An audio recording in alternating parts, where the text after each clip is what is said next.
So దానివల్లే నాకు ఒక రెప్యుటేషన్ ఉండొచ్చు, ఒక పేరు ఉండొచ్చు, నా లైఫ్ నాశనం అయిపోయింది ఒకవేళ నేను చెప్పాలంటే ఓపెన్ గా. సో నాకు యాక్చువల్లీ ఆ ఒక కేసు జరగలేదంటే ఇవాళ నేను ఈ బిగ్ బాస్ ఆపర్చునిటీ ఒప్పుకోలేనేమో. ఇంత చిన్న పిల్లల్ని వదిలేసి ఖచ్చితంగా ఒప్పుకోలేనేమో ఏమో. బికాస్ నాకు యాక్చువల్లీ మనసు నిజంగా చాలా బరువుగా ఉంది. కానీ ఇట్లా అన్ని జరిగింది కదా, మళ్ళీ నిలబడడానికి, మళ్ళీ ఆడియన్స్ ముందు రావడానికి ఇది ఒక గోల్డెన్ ఆపర్చునిటీ వచ్చింది. అండ్ మళ్ళీ నాకు అందరికి బిగ్ బాస్ వచ్చేసి ఒక గేమ్ షో, ఒక 10 మూవీలు చేస్తారు, అందులో ఒక ప్రాజెక్ట్ లాగా ఉండొచ్చు వేరే కంటెస్టెంట్స్ కి.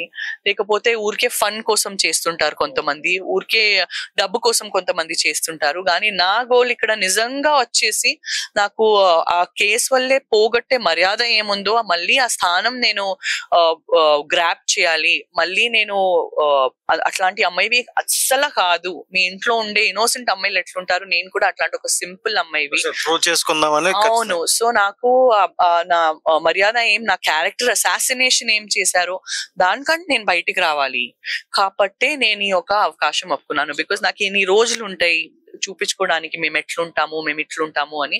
అండ్ డెఫినెట్లీ ఇంత పెద్ద త్యాగం చేసుకుని పోతున్నాను, నా చిన్న పిల్లలను వదిలేసిపోతున్నాను. నిజంగా నాకు ఎప్పుడు కూడా మాట్లాడితే హ్యాండ్స్ అండ్ లెగ్స్ కోల్డ్ అవుతున్నాయి, నేను ఎట్లా ఉండిపోతానని.